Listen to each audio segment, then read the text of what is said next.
Lola, gising na po, wag po kayong matulog. Kailangan na po nating bumaba ng bus ngayon din. Ha? Ano? Sabi mo, kailangan ko nang bumangon at tumakas? Tingnan niyo po, may masasamang tao na nakatingin sa inyo. Sa loob ng umaalog na bus, ang marahas na sigaw ng batang babae sa tabi ko ay umalingaw-ngaw sa aking tainga habang ako'y nakatulog. Sa pagitan ng pagtulog at paggising, inakala ko na baka panaginip lang, ngunit ang tinig niya ay napakalinaw at ang takot sa kanyang mukha ay napakatotoo. Agad akong pumindot ng bell at tumalon pababa ng bus na parang baliw. Nang makababa ako, doon ko lang nalaman ang katotohanan. Ang desperadong babala ng bata, ang tanging sigaw na nagligtas sa akin mula sa isang malupit na patibong. Kumusta po? Ako po si Lola Elena, 72 taong gulang at nakatira sa isang bayan sa baybayin sa Batangas. 3 taon na po akong nabubuhay ng mag-isa mula nang mauna ang aking asawa. Wala kaming naging anak. Kahit nag-iisa, akala ko ay maayos naman ang aking pamumuhay. Ngunit isang araw, biglang nawasak ang simple kong buhay. Nagsimula ang magkakasunod na hindi kapani-paniwalang pangyayari na naghulog sa akin sa takot na hindi ko pa naranasan. Pwede niyo po bang pakinggan ang kwento ko? Nang araw na iyon, pabalik na ako sa bahay, sakay ng bus matapos mamili. Siguro bandang 2 ng hapon na. Nakaupo ako sa likurang upuan ng bus 27, tahimik na nakatanaw sa labas ng bintana. Siguro dahil sa katandaan, sa loob ng umaalog na bus, pilit akong dinadalaw ng antok, kaya't hindi ko na malayan na sumandal na ako sa bintana at nagsimulang matulog. Biglang huminto ang bus sa isang bus stop. Bahagya akong nagmulat ng mata nang marinig ang pagbukas ng pinto at pagkatapos ay pumikit ulit. Makalipas ang ilang sandali, naramdaman kong may umupo sa tabi ko. Bahagya akong sumilip at nakita ko ang isang babaeng tila nasa kalagitnaan ng 30s at isang batang babae na mukhang mga labain na taong gulang. Halatang mag-ina sila.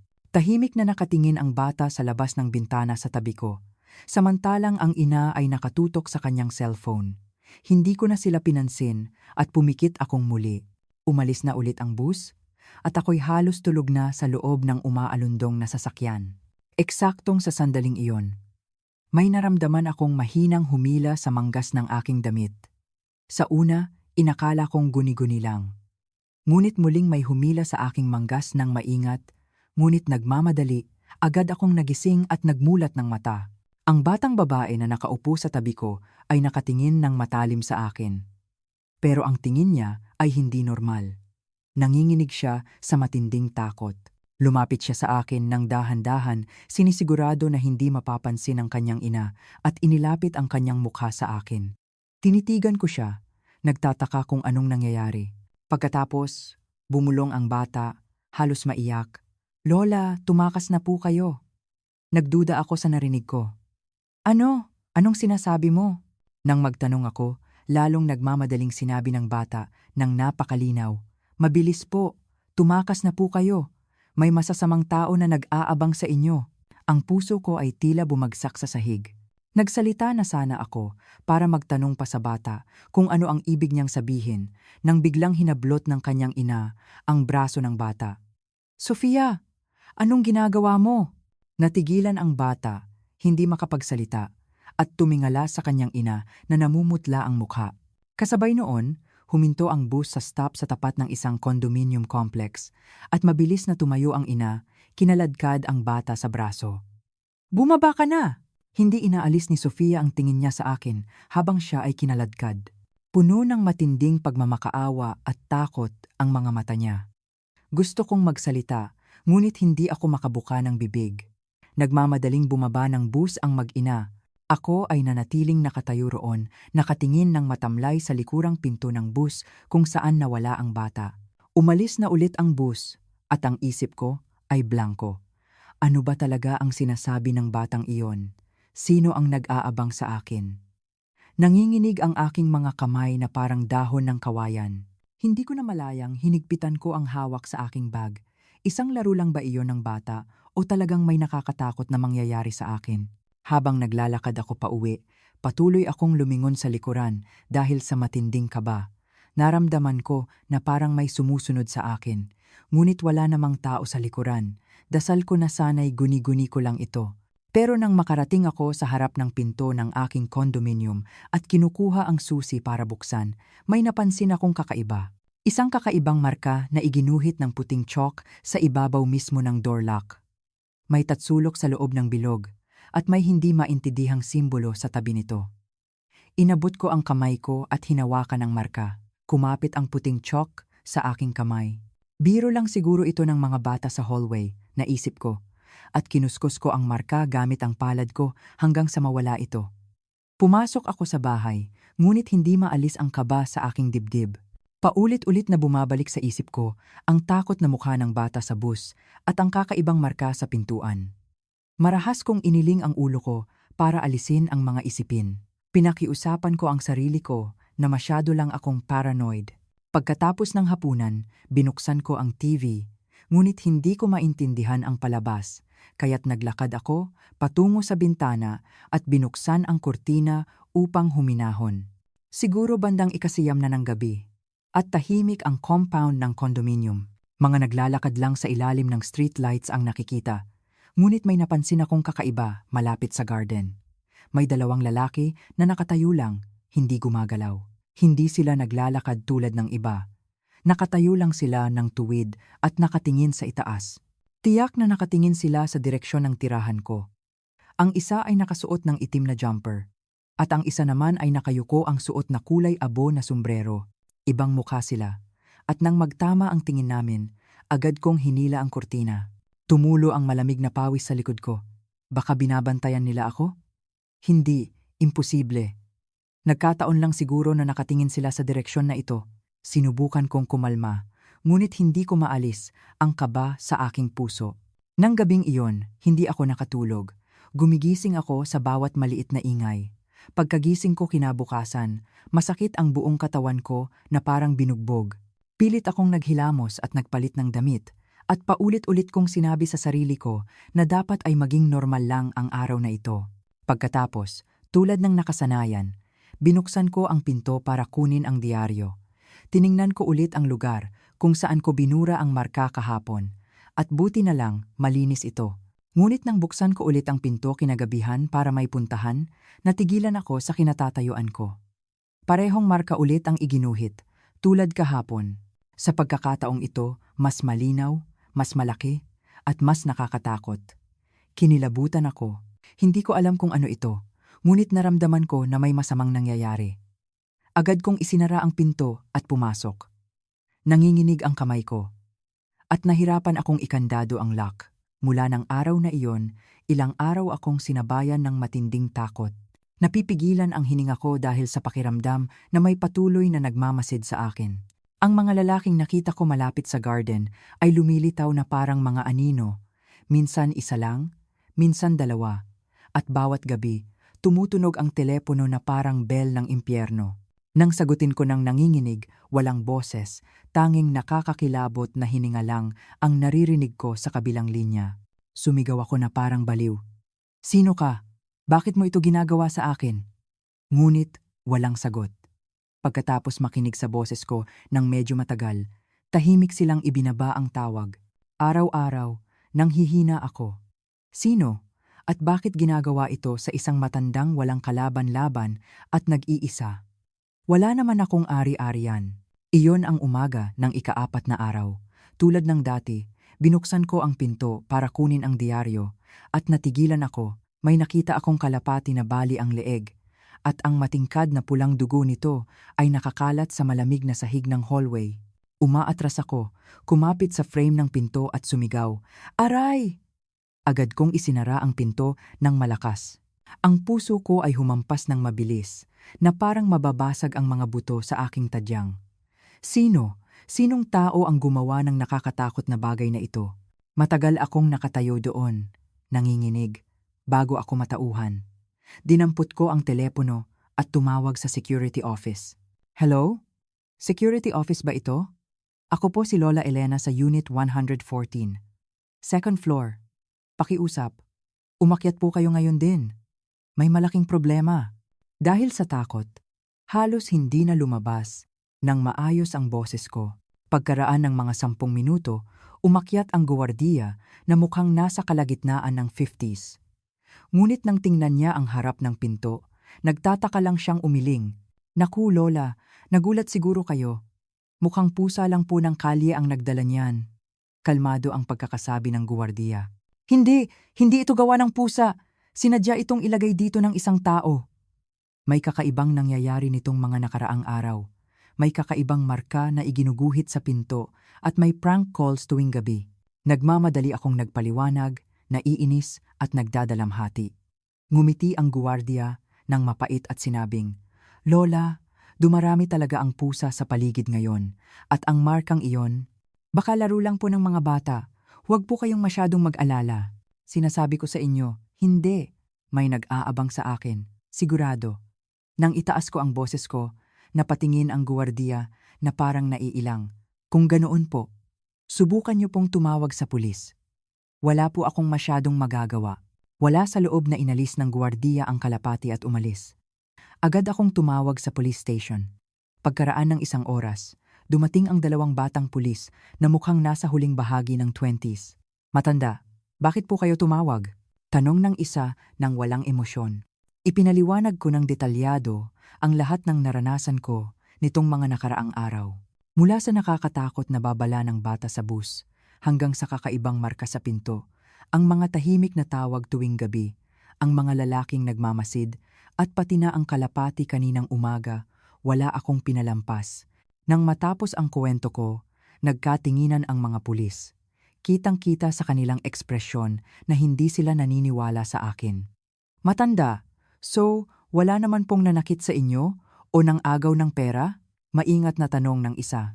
Bakit niyo biglang tinatanong ang mga walang kinalaman? May patay na kalapati sa harap ng pinto. Hindi niyo ba alam kung gaano iyon nakakatakot?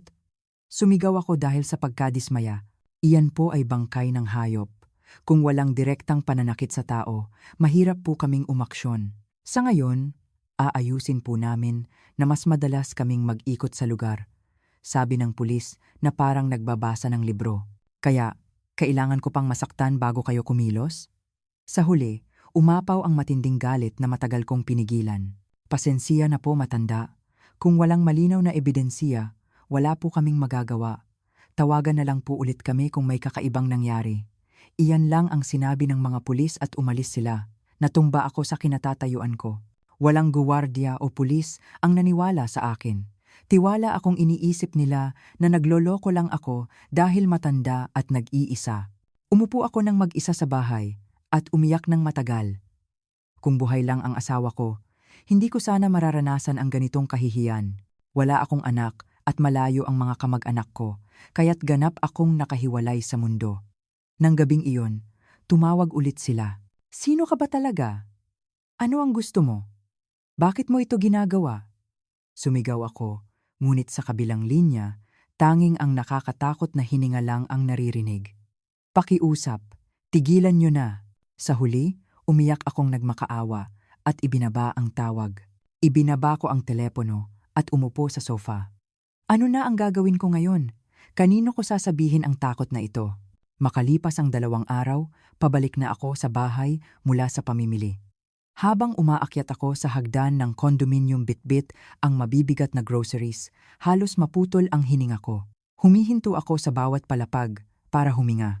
Nang halos makarating na ako sa 2nd floor, narinig ko ang isang mabait na boses sa likuran ko. Lola, tulungan ko na po kayo.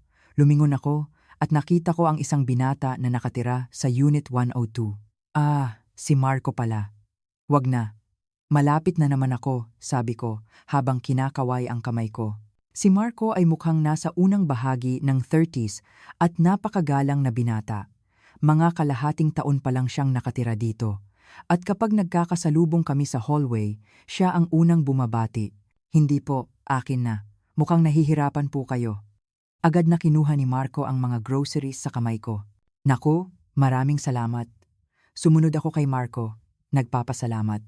Nang makarating kami sa harap ng pinto at bubuksan ko na sana ang door lock, nagtanong si Marco. Lola, bakit po kayo namumutla? May sakit po ba kayo? Nag-atubili ako saglit, ngunit gusto kong maglabas ng sama ng loob sa kahit sino. Oo, sa totoo lang, may nakakatakot na nangyayari sa akin nitong mga nakaraang araw. Nang sabihin ko ito ng walang lakas, nagpakita si Marco ng tunay na pag-aalala. Ano po iyon, Lola? Pinapasok ko si Marco. Ibaba niya ang groceries sa kusina at umupo sa sofa sa sala at binigyan ko siya ng mainit na tsaa. Sa totoo lang, ikinuwento ko kay Marco ang lahat ng nakakatakot na pangyayari na naranasan ko sa loob ng isang linggo. Habang nagkukuwento ako, seryoso siyang nakinig. Hindi ako inistorbo at patango-tango paminsan-minsan. Iba ang pakikinig niya sa ibang tao. Naku, sigurado pong natakot kayo. At nag-aksaya lang ng oras ang mga pulis? Nakiisa si Marco na parang sa kanya nangyari. Oo nga, walang naniwala sa akin, kaya't nawalan ako ng pag-asa. Huminga ako ng malalim. Lola, bakit hindi niyo po muna palitan iyang door lock? Mukhang luma na iyang model na ginagamit niyo. Nagbigay ng solusyon si Marco. Sige, paano ko gagawin iyon? Nang magtanong ako, ngumiti si Marco. Ako na po ang maghahanap sa internet. Mas maganda ang security features ng mga bagong digital door locks ngayon. Maraming salamat talaga, Marco. Sa unang pagkakataon, nakahinga ako ng maluwag. Makalipas ang ilang araw, dumating si Marco dala ang bagong digital door lock at siya na mismo ang nag-install. Matibay ito, may fingerprint sensor at mas komplikado ang password na pwedeng iSet. Mas magiging ligtas po kayo kapag natutulog, Lola, sabi ni Marco habang pinupunasan ang pawis niya. Magkano ito? Kailangan kong magbayad. Dali. Nang hanapin ko ang wallet ko, nagkaway si Marco. Naku, hindi na po. Natural lang po na tulungan ang mga kapitbahay. Mula noon, inalagaan na ako ni Marco na parang pamilya. Kapag umuuwi ako galing pamimili, bigla na lang siyang lilitaw at tutulong magbuhat ng mga dala ko. At minsan, nagdadala pa siya ng masarap na pagkain. Nagpapasalamat ako kay Marco dahil naging parang anak siya sa akin na nag-iisa at nagsimula akong umasa sa kanya. Isang gabi, dumating si Marco dala ang masarap na pagkain at nag-alok na kumain kami ng sabay. Pinapasok ko siya. Masaya. Habang kumakain at nagkukuwentuhan, nagtanong si Marco ng walang babala. Lola, ano po bang trabaho ng asawa niyo noon? Nang mabanggit ang asawa ko, biglang sumikip ang dibdib ko. Accountant ang asawa ko. Nagtrabaho siya sa isang katamtaman ang laking kumpanya buong buhay niya. Wow, accountant pala siya. Kahanga-hanga, sabi ni Marco habang kumikinang ang mga mata. Hindi naman kahanga-hanga. Naging masipag lang siya, nagretiro, at namatay makalipas ang 3 taon. Dahil sa pag-iisip sa asawa ko, namula ang mga mata ko. Pwede po bang magtanong kung anong kumpanya iyon? Maingat na tanong ni Marco. Naku, ano nga ba ang pangalan ng kumpanya? Tumanda na kasi ako, kaya't nakakalimutan ko na. Umiling ako. Hindi na nagtanong pa si Marco, ngunit napansin ko ang kakaibang kislap sa mga mata niya ng araw na iyon. Hindi ko na lang pinansin noon. Dahil kay Marco, gumaan ang pakiramdam ko. Hindi na ako natatakot kapag tumatawag sila sa gabi at matibay na ang pinto ko. Malaking ginhawa ang pagkakaroon ni Marco, ang tanging kumampi sa akin sa nakakatakot na panahong ito. Dahil sa kuwentuhan namin ni Marco tungkol sa asawa ko, bigla akong nangulila sa kanya. Naisip ko ring ayusin na ang study room ng asawa ko. Sa loob ng 3 taon, hindi ko nagawang pumasok sa silid na iyon. Pagkaalis ni Marco, maingat akong pumasok sa study room ng asawa ko. Tila huminto ang oras sa silid at tanging alikabok lang ang makapal. Ang reading glasses at fountain pen ng asawa ko ay nakalagay pa rin sa desk na parang ginamit lang kahapon. Pilit kong pinigilan ang luha ko at sinimulan kong buksan ang bookshelf. Habang inaayos ko ang pinakataas na shelf, may nakita akong isang lumang album na punong-puno ng fingerprints. Pinunasan ko ang alikabok at maingat na binuksan ang album. Puno ito ng kupas na itim at puti na mga larawan na naglalaman ng mga alaala noong panahong iyon. Mga larawan ito ng asawa ko noong bata pa siya. Nakita ko ang mga larawan niya kasama ang mga kasamahan sa trabaho at larawan niya na tumatawa, lasing sa isang party ng kumpanya. Nalulunod ako sa alaala ng asawa ko habang tinitingnan ko ang bawat larawan, ngunit huminto ang kamay ko sa isang larawan. Isang group photo ng asawa ko at ilang lalaki. Lahat ay masayang nakangiti sa larawan, ngunit may isang lalaki na pumasok sa mata ko. Isang lalaking tila nasa kalagitnaan ng 50s, na may matipunong tindig. Nakakapit siya sa balikat ng asawa ko. na parang magkapatid. Sa likod ng larawan, may nakasulat na baluktot na sulat. Kasama ang aking mga matatalik na kapatid. Nestor, naaalala ko ang pangalan na iyon. Isang kapatid na laging pinupuri ng asawa ko noong nabubuhay pa siya. Sabi niya, si Nestor lang ang taong tumuring sa kanya na parang kuya at tinatawag siyang kuya. Minsan, kapag lasing ang asawa ko, ikinukuwento niya si Nestor na isang pulis noon. Si Nestor ay isang tunay na lalaki. Sabi niya, handa siyang tumulong sa akin kahit anong problema ko. Laging ipinagmamalaki ng asawa ko ang kanyang kapatid. Matagal akong nag-isip habang hawak ang larawan. Baka pwede akong humingi ng tulong kay Ginoong Pulis Nestor. Lahat ay tumalikod sa akin, kaya't siya lang ang tanging tao na maaaring makinig sa kwento ko. Agad kong sinimulan na hanapin ang mga lumang notebooks ng asawa ko. Sa pinakalabas na drawer, nakita ko ang isang lumang address book. Nanginginig ang kamay kong binuklat ang mga pahina at sa wakas, nakita ko ang pangalan na Nestor. Sa tabi nito, may malinaw na numero ng telepono. Dinampot ko ang telepono at denial ang numero. Ang puso ko ay humahampas na parang sasabog. Hello? Isang boses ng lalaki ang narinig sa kabilang linya. Kayo po ba si Pulis Nestor? Maingat akong nagtanong. Opo, ako nga. Sino po sila? Ako po si Lola Elena. Asawa po ako ng namayapang si Ginoong Pablo Reyes. Nang sabihin ko ito, saglit na tumahimik sa kabilang linya. Ang asawa po pala ni Kuya Pablo? Naku, ang tagal na po. Kumusta po? Ang boses ni Nestor ay napuno ng saya. Sir, pasensiya na po, pero pwede ko po ba kayong puntahan? May kailangan po akong pag-usapan. Nagmakaawa ako. Oo naman po. Wala pong problema. Available po ba kayo bukas ng hapon? Agad at masayang sumagot si Nestor, nang walang pag-aalinlangan. Opo, maraming salamat. Pupuntahan ko po kayo bukas. Sa wakas, nakahinga ako ng maluwag pagkatapos naming mag-set ng oras at lugar. Sa wakas, makakalabas na ako sa takot na ito. Kinabukasan, maaga akong naghanda para umalis. Pagkalabas ko ng pinto, nagkasalubong kami ni Marco sa hallway. Naku Lola, saan po kayo pupunta? Ang ganda ng damit nyo. Masayang nagtanong si Marco. May importante akong appointment ngayon. Ngumiti ako ng masaya. Matagal na akong hindi nakangiti ng ganyan. Importante? Ano po iyon? Nagtanong si Marco nang punong-puno ng kuryosidad. May matalik na kaibigan kasi ang asawa ko noong nabubuhay pa siya. Pupuntahan ko siya. Sabi ko nang walang pagdududa. Ah, ganun po ba? Sino po? Isang retired police. Si Ginoong Nestor. Isang lalaki na tinuring na parang kapatid ng asawa ko.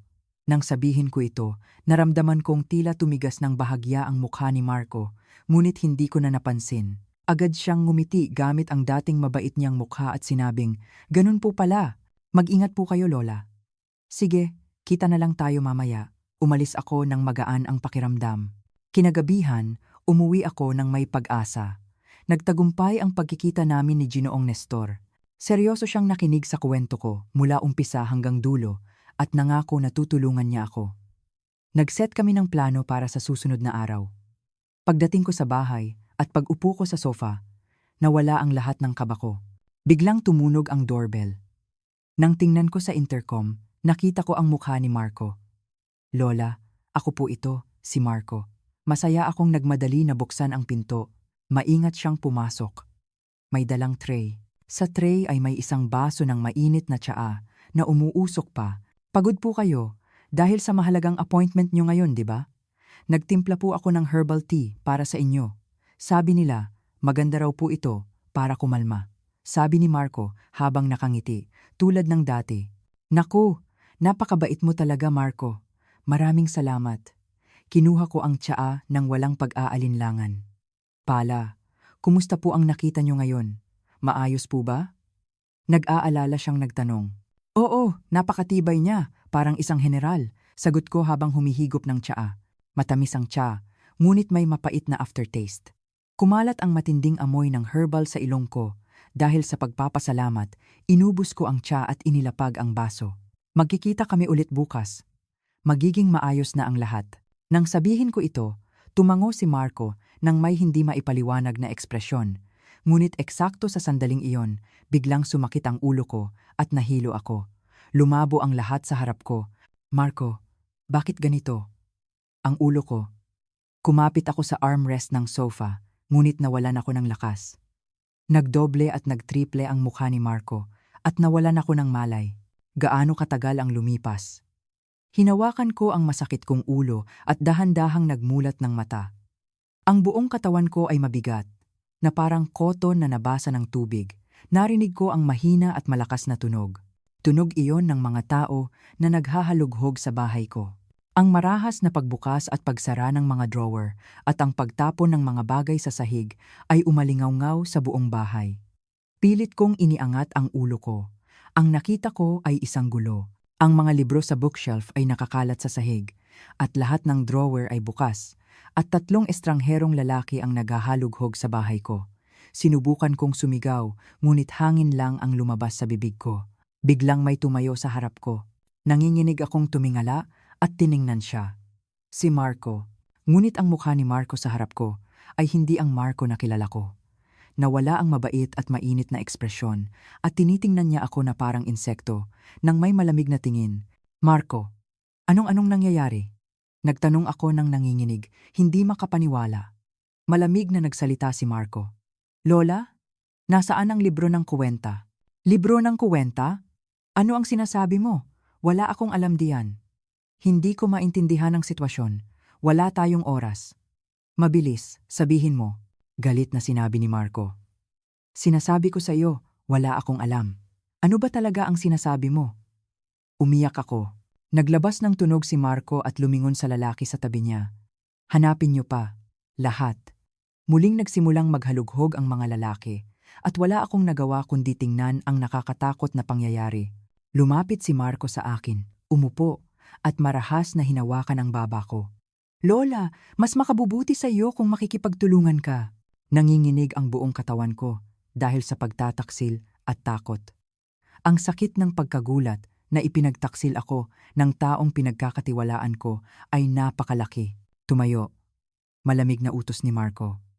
Isang lalaki ang marahas na humawak sa braso ko at pilit akong itinayo.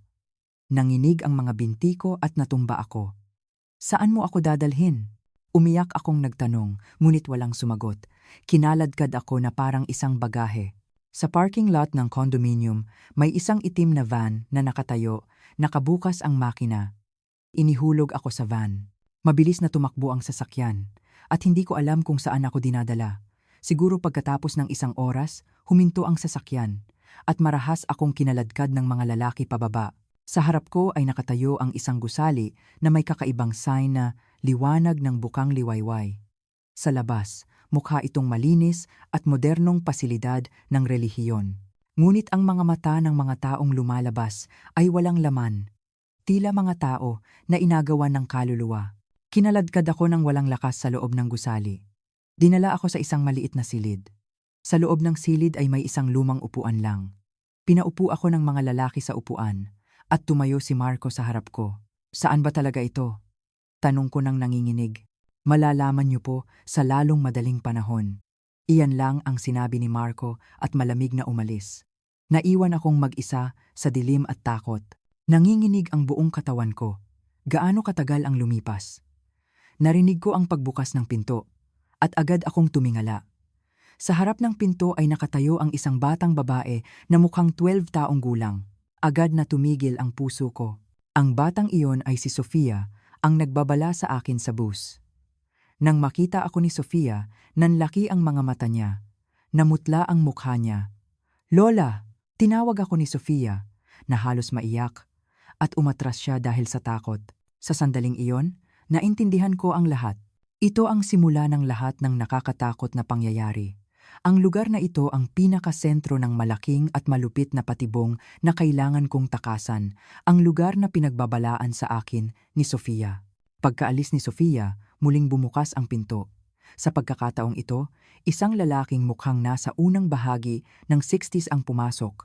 Nakasuot siya ng puting damit na parang Grim Reaper at kinilabutan ako.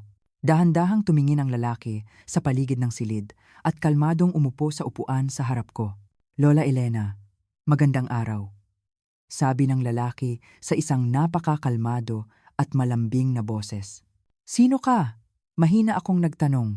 Ako ang namumuno sa liwanag ng bukang liwayway. Tinatawag nila akong ama, sabi ng lalaki, na may mabait na ngiti, ngunit ang kanyang mga mata ay hindi nakangiti. Bakit? Bakit mo ako dinala sa lugar na ito? Hindi ko napigilan ang galit ko at nagtanong. Lumingon sa akin ang ama at bumulong.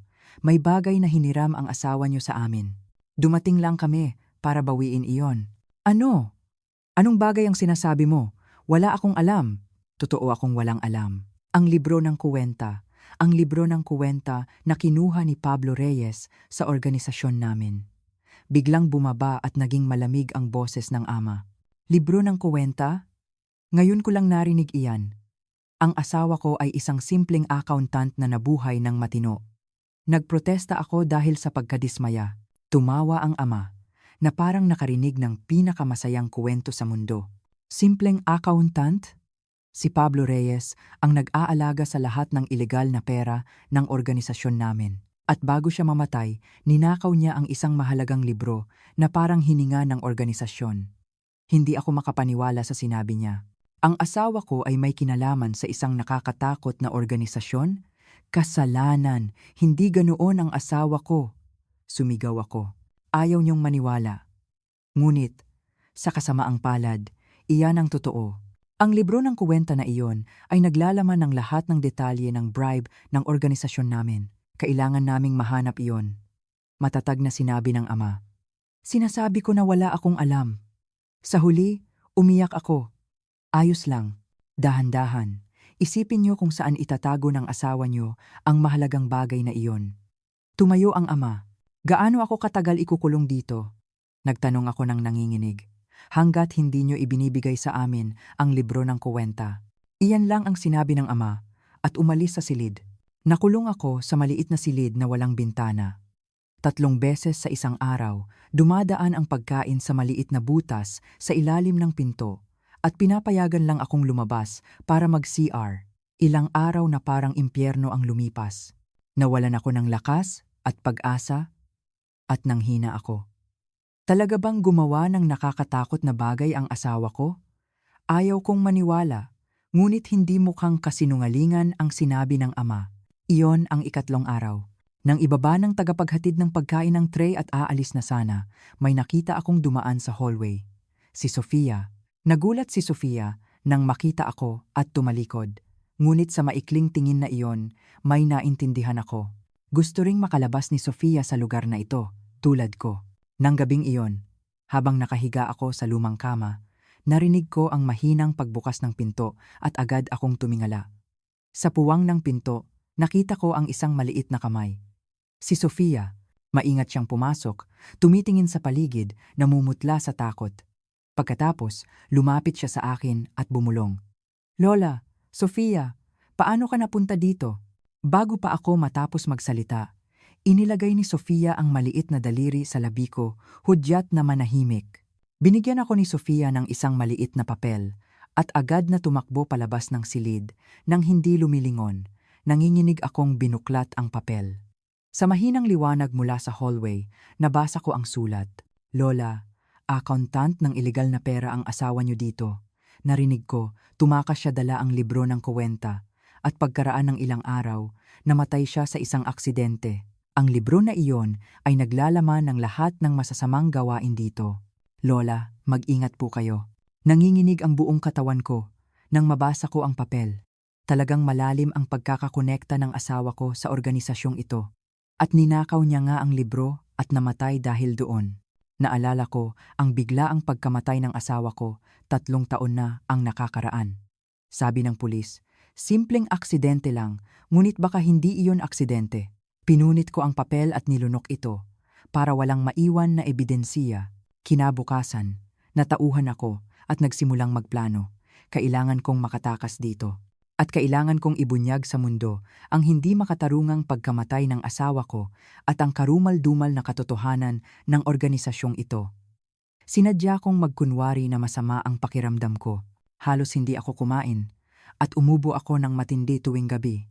Hoy, masama ang pakiramdam ko. Pakiusap, tingnan mo ako. Nagmakaawa ako sa nagbabantay sa akin. Ano na naman? Tanong ng guwardiya na parang naiinis. Masyadong masikip ang dibdib ko at hindi ako makahinga. Hinawakan ko ang dibdib ko na parang babagsak ako. Nang mag-ulat ang guwardiya sa ama, kinabukasan, dinala ni Sofia ang gamot sa silid ko. Lola, inumin niyo po ang gamot, sabi ni Sofia. Habang iniaabot ang gamot at tubig, tinitigan ko ang mga mata ni Sofia. Lihim siyang kumindat, hudyat na may nagbabantay sa hallway. Salamat anak. Kinuha ko ang gamot at nagkunwari akong nilunok. Habang inaalis ni Sofia ang baso, bumulong siya sa tainga ko ng napakahina. May malaking truck na naghahatid ng pagkain minsan sa isang linggo. Mahina akong tumango nang walang makapansin. Mula noon, nagbigay kami ng impormasyon ni Sofia sa isa't isa habang iniiwasan ang mata ng guwardiya. Bawat dalang gamot ni Sofia, may mahalaga siyang impormasyon na ibinubulong. Dumarating ang truck tuwing Huwebes ng umaga, bandang 8. Pumapasok ito sa likurang pinto ng dining hall. 2 guwardiya lang ang nagbabantay noon. Tiningnan ko ng mabuti ang lahat ng impormasyon na ibinigay ni Sofia. Mula ng araw na iyon, nagsimula akong magplano ng detalyado at inabangan ko ang Huwebes. Ang araw kung kailan makakatakas kami ni Sofia. Sa wakas, dumating ang Huwebes ng umaga. Bago pa sumikat ang araw, bumangon ako at naghilamos ng malamig na tubig para pakalmahin ang sarili. Ngayon ang araw na makakatakas ako sa impyernong ito. Tumunog ang bell na hudyat ng oras ng pagkain at sumunod ako sa iba patungo sa dining hall. Nagtama ang tingin namin ni Sofia na nakaupo sa malayo. At nagbigay kami ng isang maliit na hudyat. Kumain ako ng parang hindi kumakain, kinakabahan. Sa sandaling iyon, narinig ko ang malaking truck na pumapasok sa labas. Ang tunog na iyon ang naging hudyat at ang puso ko ay bumagsak. Ibinaba ko ang kutsara at agad akong kumapit sa dibdib ko at bumagsak sa lamesa. Arj! Umalingaw-ngaw ang impit na sigaw ko. Lahat ng nakaupo sa paligid ay nagulat at tumayo. Natumba si Lola. Sa nagmamadaling sigaw ng isang tao, nagulo ang dining hall. Nagmamadaling tumakbo ang mga guwardiya at lahat ng mata ay nakatingin sa akin. Eksakto sa sandaling iyon, tahimik na tumayo si Sofia. Walang nakapansin sa ginawa ni Sofia. Dahan-dahang lumabas si Sofia sa likurang pinto ng dining hall na parang pusa. Lola, gising po! Lola! Marahas akong inalog ng guwardiya sa balikat. Ipinikit ko ang mata ko at patuloy akong umarte na hirap huminga. Hindi ako makahinga. Magkakaproblema tayo. Kailangan siyang dalhin sa ospital. Sumigaw ang isang guwardiya sa kasama niya. Buwisit, kailangan muna nating mag-ulat sa ama. Ang isa ay nagsimulang mag-dial sa telepono. Samantala, tumakbo si Sofia sa likod ng dining hall. Ang driver ng truck at ang guwardiya ay abala sa pagbaba ng mga pagkain. Ginulo ni Sofia ang pagkakataon at mabilis na nagtago sa likod ng kargada ng truck. Nakaupo siya sa pagitan ng mga box ng gulay. Tinatakpan ang bibig niya ng 2 kamay. Takot na marinig ang pintig ng puso niya. Sa loob ng dining hall, tuloy pa rin ang gulo. Masyadong masikip dito, dalhin muna natin siya sa labas. Inalalayan ako ng guwardiya at itinayo. Sinadya kong magtumba-tumba, umaasa sa braso ng guwardiya at lumabas kami ng dining hall. Nandyan na ang truck. Bakit hindi natin siya isakay at dalhin sa ospital? Nagmungkahi ang isang guwardiya na parang magandang ideya. Oo, iyon ang pinakamabilis. Sumang-ayon din ang isa pa. Sa isip ko, nakahinga ako ng maluwag. Lahat ay nagaganap ayon sa plano. Inalalayan ako ng guwardiya patungo sa truck. Driver, sandali lang. Kailangan naming dalhin sa ospital itong lola dahil emergency. Pakisuyo. Nagmamadaling sinabi ng guwardiya sa driver. Ha? Ospital? Nagtanong ang driver nang nagtataka. Huwag ka nang magtanong. Emergency ito. Dali. Dahil sa pagmamadali ng guwardiya, nakasakay ako sa passenger seat ng truck. Sinubukan akong sundan ng guwardiya, ngunit nag-alinlangan siya. Sandali. Hindi siguro ako pwedeng sumama. Nag-alala ang guwardiya na baka mapagalitan siya ng ama. Ayos lang po. Ako na po ang maghahatid sa kanya. Huwag po kayong mag-alala. Sabi ng driver ng mabait. Sige, tumawag ka agad pagdating mo sa ospital. Tumango ang driver at sa wakas, umalis ang truck. Dahan-dahang gumalaw ang truck palabas ng compound. Tiningnan ko sa bintana, pinapanood ang compound na parang impyerno na dahan-dahang lumalayo. Biglang nagsalita ang driver, na parang humihingi ng tawad. Lola, pasensiya na po, pero pwede po ba akong dumaan muna sa isang delivery point? Malapit lang po, sandali lang talaga. Biglang kumalabog ang dibdib ko, ngunit agad din akong kumalma. Magandang pagkakataon ito para humaba ang oras.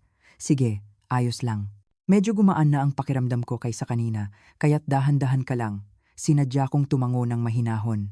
Ilang oras ang lumipas, pumasok ang truck sa isang pamilyar na subdivision at pumasok sa underground parking lot ng isang condominium complex na kilala ko, ang condominium ko. Ito pala ang delivery point na sinasabi ng driver. Eksakto sa sandaling iyon, biglang lumabas ang isang itim na kotse mula sa pasukan ng parking lot at hinarangan ng truck. Aray! Bakit ganyan magmaneho? Nagmura ang driver at biglang nag-brake. Mula sa kotse na humarang sa truck, bumaba ang isang lalaking mukhang lasing, nagtumba-tumba. Sir, anong problema nyo? Ano bang klaseng pagmamaneho iyan? Galit na bumaba ang driver sa truck at lumapit sa lalaki. Ang lalaking iyon ay si Ginoong Nestor. Naku, pasensiya na po. Nagkamali ako ngayon. Kasalanan ng alak. Patawarin niyo na po ako. Sinadya ni Nestor na magsalita ng garil para humaba ang oras.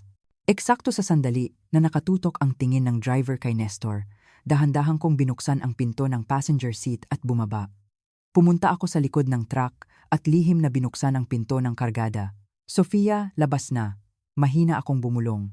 Gumapang si Sofia mula sa likod ng box ng gulay at mabilis kaming bumaba sa truck at nagtago sa likod ng pillar sa parking lot. Lihim na tumango si Nestor sa direksyon namin at nagpatuloy sa pakikipagtalo sa driver. Halika na, dali. Hinawakan ko ang kamay ni Sofia at lumabas kami sa madilim na parking lot. Nagsimula kaming umakyat sa hagdan ng emergency exit. Habang umaakyat kami, nawalan ako ng lakas dahil sa kaba at nanginginig ang mga binti ko. Lola, ayos lang po ba kayo?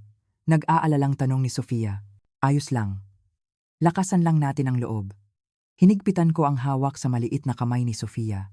Nakarating kami sa second floor, ngunit delikado na pumunta sa unit ko. Sigurado na may nagbabantay sa bahay. Biglang umakyat si Nestor sa likod namin.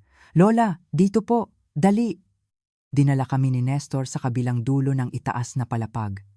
Huminto kami sa harap ng Unit 302, isang unit na hindi ko kilala. Walang pag-aalinlangan na pinindot ni Nestor ang doorbell. Sino na naman ito sa umaga? Narinig namin ang boses sa loob na puno ng inis. Ako ito, si Nestor. Nang sumagot si Nestor, biglang bumukas ang pinto. Isang matandang babae na mukhang nasa huling bahagi ng 70s ang tumingin sa amin ng matalim. Anong ginagawa mo rito? Masungit na tanong ng matandang babae. Ate, emergency ito. Pwede po ba kaming pumasok saglit? Nagmakaawa si Nestor. Ayokong makasali sa gulo. Umalis na kayo. Sinubukan ng matandang babae na isara ang pinto. Ate, pakiusap, kahit itago mo lang itong bata. Itinulak ni Nestor si Sofia sa harap. Tiningnan ni Sofia ang matandang babae ng may takot. At sa sandaling iyon, bahagyang lumambot ang ekspresyon ng matandang babae. Ay naku, wala akong magagawa. Dali, pumasok na kayo. Huminga ng malalim ang matandang babae at binuksan ang pinto. Agad kaming pumasok sa loob. Nang sumara ang pinto, halos matumba ako dahil sa pagkawala ng kaba. Pagkatapos ipaliwanag ni Nestor ang sitwasyon sa matandang babae, sumimangot siya at nagreklamo. Naku, napasama pa ako sa nakakagulong sitwasyon na ito. Pasensiya na ate, pero tumulong ako sa iyo noong may problema ka, di ba? Isipin mo na lang na ito ang bayad. Nagdabog ang labi ng matandang babae at sinabing, sige, pero ilang araw lang ha. Nang gabing iyon, nag-usap kami ni Nestor sa sala at ikinuwento niya ang nangyari. Dahil hindi ako dumating sa appointment, sinimulan niyang hanapin ako at nalaman niya ang pagkatao ni Marco at ang lokasyon ng compound. Umiyak ako dahil sa pasasalamat.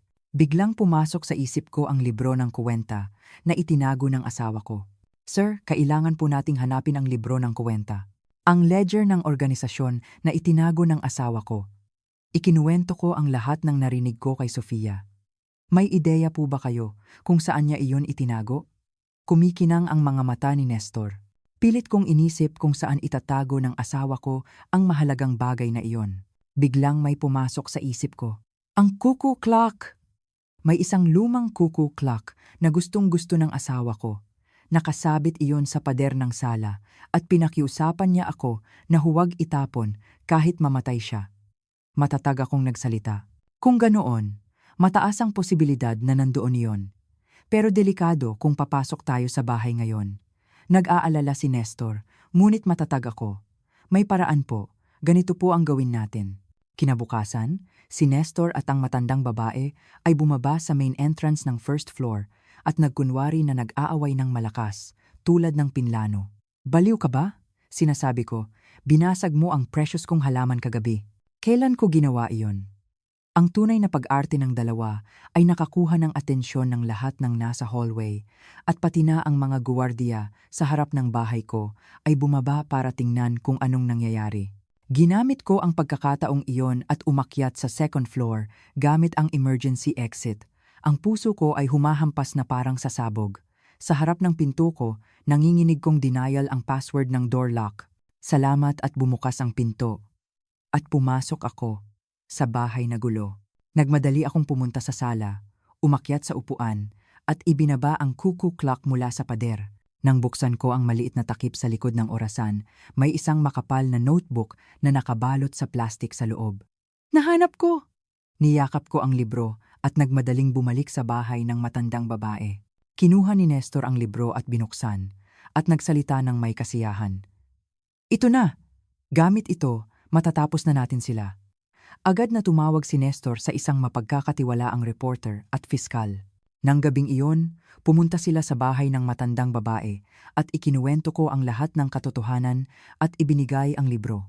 Kinabukasan, umupo kaming lahat sa harap ng telebisyon. Nagsimula ang balita at narinig namin ang nagmamadaling boses ng anchor. Breaking news! Nagsimula na ang malakihang pagsalakay at paghahalughog sa kulto ng liwanag ng bukang liwayway. Ipinakita sa screen ang mga pulis na pumapasok sa gusali ng compound at ang leader at mga pangunahing tao ay kinaladkad, nakaposas. Hinigpitan ko ang hawak sa kamay ni Sofia na nakaupo sa tabi ko. Sofia, tapos na anak. Nang sabihin ko ito, niyakap ako ni Sofia at umiyak. Niyakap ko rin si Sofia at umiyak. Ang sandali na natapos na ang mahaba at nakakatakot na bangungot. Ngunit ang maikling kapayapaan ay mabilis na naglaho. Mas malaki at mas madilim na takot ang muling dumating sa amin. Isang linggo ang lumipas, ang insidente ng liwanag ng bukang liwayway ay patuloy na balita at naniwala akong tapos na ang lahat nang makita ko ang mga scandals na lumabas. Kami ni Sofia ay nanatili sa bahay ng matandang babae na inayos ni Nestor at dahan-dahang kaming nagpapagaling. Ngunit isang umaga, ang mukha ni Nestor habang nanonood ng balita ay naging bato. Imposible, hindi ito totoo. Mahinang bulong ni Nestor. Sir, anong nangyari? Nang magtanong ako, itinuro ni Nestor ang screen ng telebisyon. Ipinapakita sa screen ang ama na lumalabas sa korte, napapalibutan ng maraming reporter, pinalaya ang ama. Nagkaroon ng desisyon na palayain siya dahil sa kakulangan ng ebidensiya. Mabilis na tumibok ang puso ko. Ano? Paanong nangyari iyon? Sa lahat ng ginawa niya, sumigaw ako ng hindi makapaniwala. Ang dahilan, kulang daw sa ebidensiya. Mukhang binili niya ang lahat ng pinakamahusay na lawyers sa Pilipinas gamit ang pera. Galit na sumimangot si Nestor. Kaya, anong mangyayari ngayon? Nagtanong ako ng nanginginig. Haharap siya sa korte ng hindi nakakulong. Pero huminto si Nestor. Pero ano, sir? Nagmamadali akong nagtanong. Sa ugali niya, hindi siya titigil. Magpaplano siya ng paghihiganti. Sis, huwag kang lalabas muna at mag-ingat ka. Ang mukha ni Nestor ay mas seryoso kaysa dati. Nang gabing iyon, may mas nakakagulat na balita kaming narinig. Nawawala ang ama na pinalaya. Hindi siya nagpakita sa bahay o sa lugar niya, nawala na parang usok. Masamang hudyat ito. Mahinang sabi ni Nestor. Hindi kaya tumakas lang siya? Nagtanong ako, ngunit umiling si Nestor. Hindi. Ibig sabihin nito, may nakakatakot siyang pinaplano. Sis, hindi na tayo pwedeng manatili dito. Nang gabing iyon, nagmadali kaming nag-impake. Kailangan naming lumipat sa isang safe house na walang nakakaalam, sa ilalim ng proteksyon ng pulis. Lola, takot na takot po ako.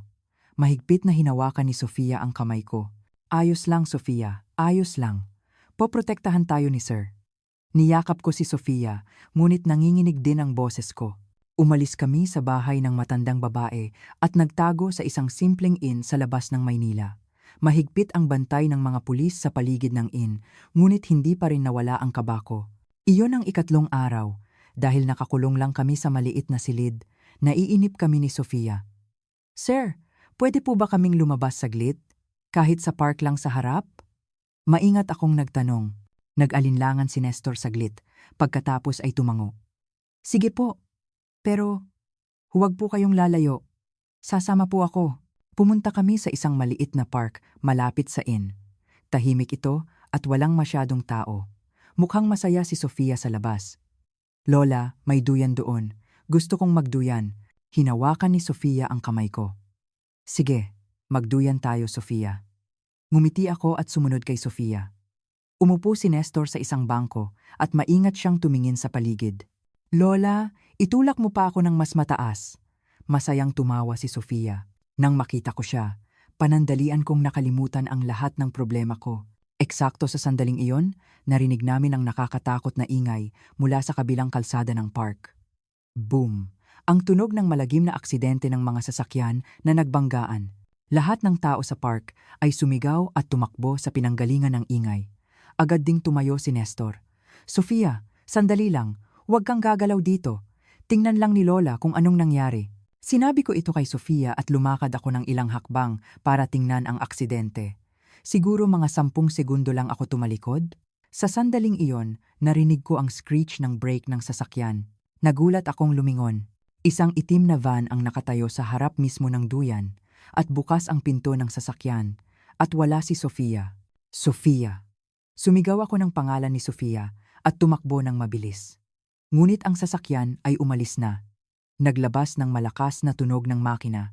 Sa bintana, nakita ko ang namumutlang mukha ni Sofia, puno ng takot. Sofia! Huwag! Sofia! Umiyak akong tumakbo para habulin ang sasakyan na parang baliw. Ngunit hindi ko mahabol ang sasakyan. Mabilis na nawala ang sasakyan sa paningin ko at natumba ako sa kinatatayuan ko. Sofia! Bumuhos ang luha ko. Nagmamadaling tumakbo si Nestor at nagtanong, Sis, anong nangyari? Kinuha si Sofia. Kinuha nila. Umiyak ako. Hinahampas ang lupa. Nakita niyo po ba ang plate number? Hindi. Sobrang biglaan. Wala akong nakita. Wala akong nagawa kundi umiling. Lahat ay plinano. Ang aksidente ay isang malupit na patibong para ilihis ang tingin namin. Sa isang sandali ng kapabayaan, hindi ko naprotektahan si Sofia. Nang gabing iyon, bandang 11, tumunog ang cellphone ko ng malakas. May lumabas na hindi kilalang numero sa screen. Nanginginig kong sinagot ang telepono. Hello? Sa kabilang linya, narinig ko ang isang pamilyar na boses na parang sa impyerno, ang boses ng ama. Lola Elena, matagal na tayong hindi nagkita. Isang malamig at nakakatakot na boses. Ikaw, saan mo dinala si Sofia? Ibalik mo siya. Nawala ako sa katinuan at sumigaw. Haha, ang bata ay ligtas. Sa ngayon, sabi ng ama nang nanunuya. Pakiusap, wag mo siyang saktan. Sa huli, nagmakaawa ako. Nasa inyo po iyan, Lola Elena. Ano ang ibig mong sabihin? Dalhin mo ang original libro ng kwenta. Ang nasa pulis ay copy lang, di ba? Ibinigay ko na sa piskal ang libro. Kasalanan, hindi gagawin ng asawa mo iyon. May nakasulat sa huling pahina ng original na hindi nakasulat sa iba. Ang access code sa secret account ko sa ibang bansa. Nagngit-ngit ang boses ng ama. Doon ko lang naintindihan, ang mga numero sa huling pahina ng libro ay iyon pala. Mag-isa ka lang na pumunta bukas ng gabi. Bandang 10, dala ang original libro. Kung sasabihin mo sa pulis o gagawa ka ng anumang trick, hindi mo na siya makikita. Sinabi ng ama ang lugar at binaba ang tawag. Nanginginig akong nakahawak sa telepono. Nakaupo sa tabi ko si Nestor at narinig niya ang lahat. Sis, isang malinaw na patibong ito. Matatag na sabi ni Nestor. Pero kung hindi ako pupunta, si Sofia, hindi ko matapos ang sinasabi ko at umiyak. Kailangan nating sumama sa pulis, kailangan nating magplano. Mamamatay si Sofia, hindi sila tatalima sa usapan. Sumigaw ako dahil sa kawalan ng pag-asa. Sis, kumalma ka. Hinawakan ni Nestor ang balikat ko, ngunit blanko na ang isip ko. Para mailigtas si Sofia, kailangan kong tumalon sa apoy ng mag-isa. Ngunit iyon ay katumbas ng suicide. Ako ay nasa harap ng pinakamahirap na desisyon sa buhay ko. Nang gabing iyon, hindi ako nakatulog. Kapag ipinikit ko ang mata ko sa dilim, nakikita ko ang takot na mukha ni Sofia at nadurog ang puso ko. Si Nestor din ay hindi nakatulog at patuloy na tumatawag sa kung saan. Kinabukasan, pagkatapos kong magpuyat, lumapit sa akin si Nestor. Ang mukha niya ay puno ng determinasyon. Sis, humingi ako ng tulong sa mga mapagkakatiwalaan kong tao. Mahinang sabi ni Nestor. Mapagkakatiwalaan, hindi ba sabi mo hindi pwedeng sumama ang pulis? Nagtanong ako. Opo, hindi pwedeng umaksyon ang pulis ng opisyal. Kapag nalaman ng ama, mas mapapahamak si Sofia. Pero pwede akong umaksyon ng hindi opisyal. Ipinaliwanag ni Nestor. Mga dating kasamahan ko sila. Lahat sila ay nagretiro na, ngunit sila ang pinakamahusay pa rin. Nang hapong iyon, 3 lalaki ang dumating sa inn. Mukhang nasa edad 60s silang lahat. May bakas ng katandaan ang kanilang mukha, ngunit ang kanilang mga mata ay matalim, parang noong pulis pa sila. Matagal na, Nestor, sabi ng isa habang tinatapik ang balikat ni Nestor. Salamat sa pagpunta. May pabor akong hihingin sa inyo, sabi ni Nestor. Pabor? Kahit buhay ko, ibibigay ko sa iyo. Masayang sumagot ang isa. Nang ipaliwanag ni Nestor ang sitwasyon, biglang naging seryoso ang mukha ng mga dating pulis. Maglakas loob na kumuha ng bata? Walang kukwentang tao, matatag na sabi ng isa. Umupo kaming lahat sa maliit na silid at nagsimulang magplano. Binuksan ni Nestor ang isang lumang mapa. Ang lugar ay dito, isang abandoned factory sa labas ng Maynila. Itinuro ni Nestor ang isang lugar sa mapa. Ito ang plano. Pumasok si Lola Elena sa pangunahing pinto at kami ay hahati sa 3 direksyon at magsisimulang palibutan ang lugar. Ipinaliwanag ng isang dating pulis. Sis, sigurado po ba kayo? Napakadelikado nito. Nag-aalalang tumingin sa akin si Nestor. Ayos lang. Ako mismo ang magliligtas kay Sofia. Matatag akong sumagot ng walang pag-aalinlangan. Sis, dalhin mo ito. Ibinigay sa akin ng isang dating pulis ang isang maliit na bagay. Isang maliit na pepper spray na kasya sa kamay ko para sa depensa sa sarili po. Kung emergency, ay spray mo sa mukha at hindi niya mabubuksan ang mata niya saglit. Nanginginig kong kinuha ang pepper spray. Sis, poprotektahan po namin kayo. Huwag po kayong mag-alala. Mahigpit na hinawakan ni Nestor ang kamay ko.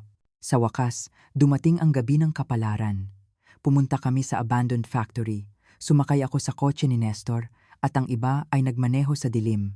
Huminto ang kotse 500 metro mula sa factory.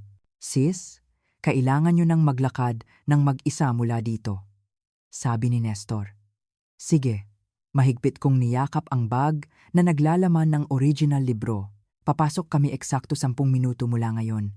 Hanggang noon, humaba ka ng oras. Tumango ako sa sinabi ni Nestor at bumaba sa kotse. Naglakad ako sa gitna ng matinding dilim, patungo sa malaking factory. Ang puso ko ay nasa lalamunan ko. Ang abandoned factory ay nagbigay ng nakakatakot na aura na parang isang malaking halimaw. Narinig ko ang nakakatakot na hangin sa sirang bintana. Itinulak ko ang kinakalawang na gate at pumasok. Walang laman ang loob ng factory at isang mahinang bulb lang sa kisame ang nagbibigay liwanag. Dumating ka pala. Narinig ko ang boses ng ama sa dilim. Dahan-dahang siyang lumabas at sa tabi niya, nakatayo si Sofia.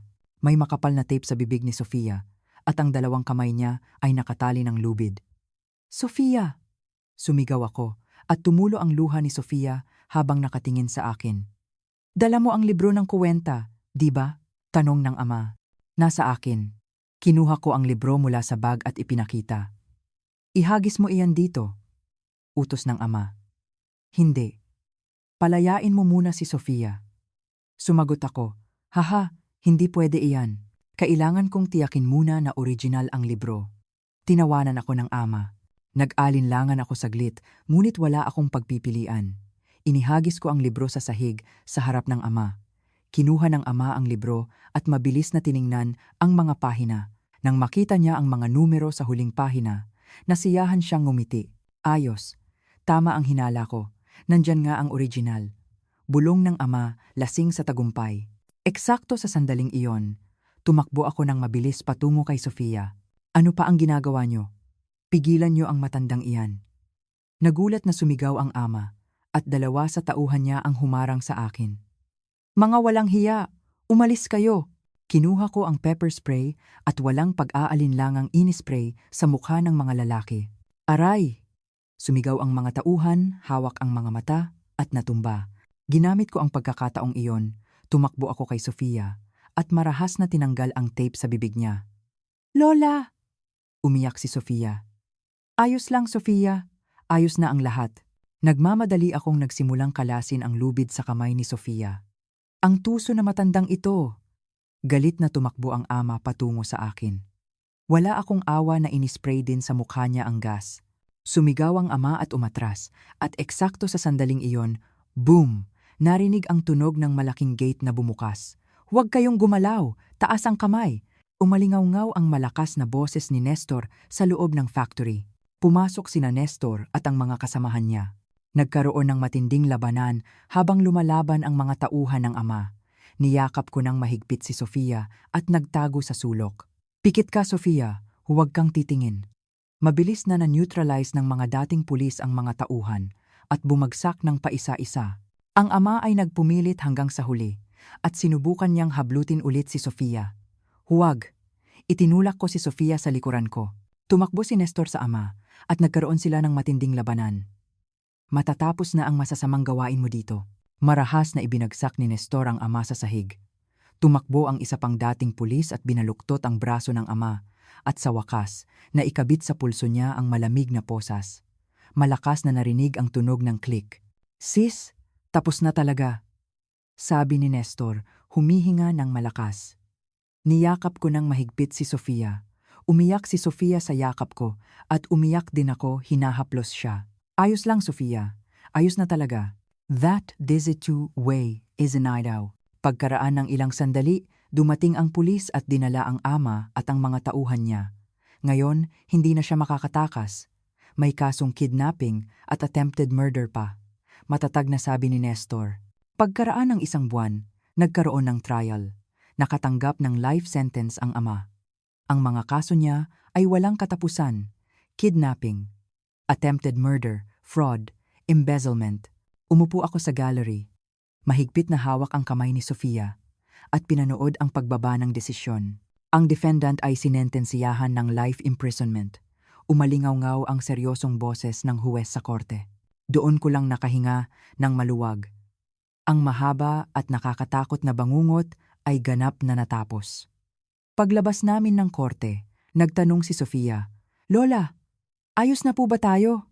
Oo, Sofia. Ngayon, makakapamuhay na tayo ng payapa. Maingat kong hinaplos ang ulo ni Sofia. Ang langit na tiningnan ko ay napakalinaw, at ang puso ko ay napakalma. Pagkaraan ng isang linggo matapos ang trial, bumalik ako sa bahay ko na ginalugad ni Marco at ng mga tauhan niya. Sa tulong ni Nestor at ng matandang babae, nalinis ang bahay, ngunit ang alaala ng nakakatakot na araw ay nanatili pa rin sa bawat sulok. Si Sofia ay pansamantalang nanatili sa isang child protective facility at binibisita ko siya araw-araw. Ngunit isang araw, tinawag ako ng isang social worker sa isang tahimik na silid. Lola, may kailangan po akong sabihin tungkol kay Sofia. Maingat na nagsalita ang social worker. Opo, may nangyari po ba kay Sofia?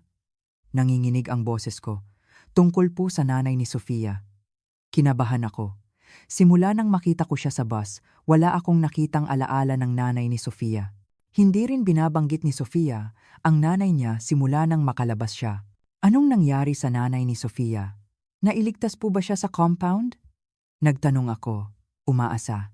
Ngunit umiling ang social worker na may malungkot na mukha. Sa kasamaang palad, ang nanay ni Sofia ay nagtangkang tumakas sa compound, ngunit nahulog sa hagdan. Nagkaroon po ng aksidente. Nalamig ang dibdib ko. Nasa ospital po ba siya ngayon? Malubha po ang pinsala niya sa ulo. Dinala siya agad sa ospital noon at patuloy siyang ginamot. Ngunit nag-alangan ang social worker at hindi makapagsalita. Kaya, anong nangyari? Mahina akong nagtanong. Pumanaw po siya noong 1 buwan. Tahimik siyang namatay dahil sa complication ng brain hemorrhage. Mahinang sabi ng social worker. Hindi ako nakapagsalita ng matagal. Alam po ba ito ni Sofia? Nagtanong ako. Opo. Narinig ko. Binisita niya ang nanay niya sa ospital. Ilang araw bago pumanaw ang nanay niya, nagpaalam siya. Napunit ang puso ko sa sagot ng social worker. Kaya pala hindi binabanggit ni Sofia ang nanay niya. Ang maliit niyang puso ay sinasarili ang lungkot ng pagkawala ng nanay. Ang bata na nag-iisa na lang ang nagbantay sa huling sandali ng nanay niya ay nagpabagsak sa akin. Kaya, anong mangyayari kay Sofia ngayon? Mahirap akong nagtanong at mahirap na sumagot ang social worker. Sa ngayon, wala po siyang guardian. Wala rin siyang kamag-anak na makontak. Siguro kailangan siyang dalhin sa orphanage. Hindi po, sir. Bigla akong nagsalita ng matatag.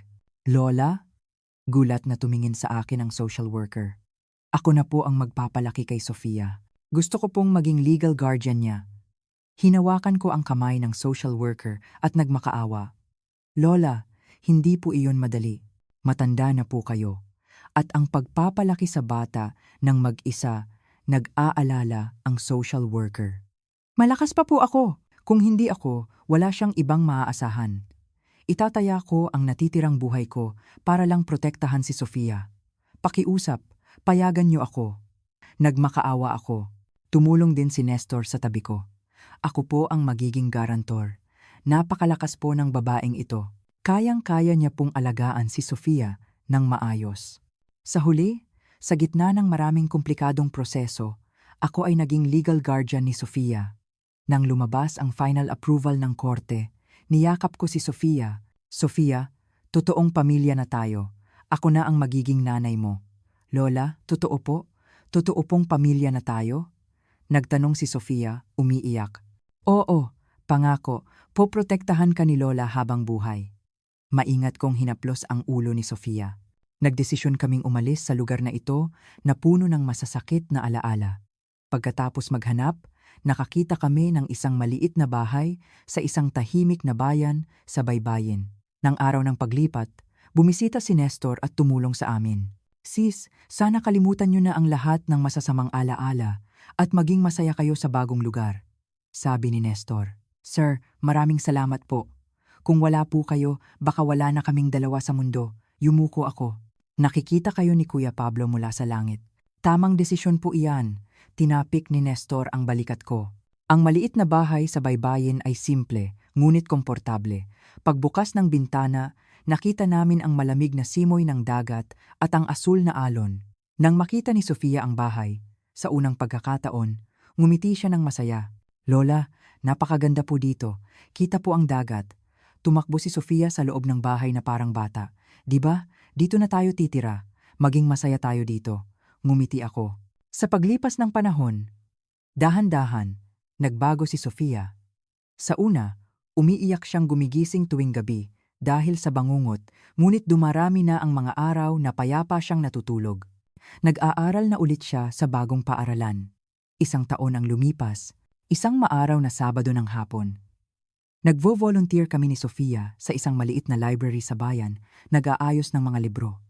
Dahan-dahang bumukas ang pinto ng library. Isang binibini ang pumasok.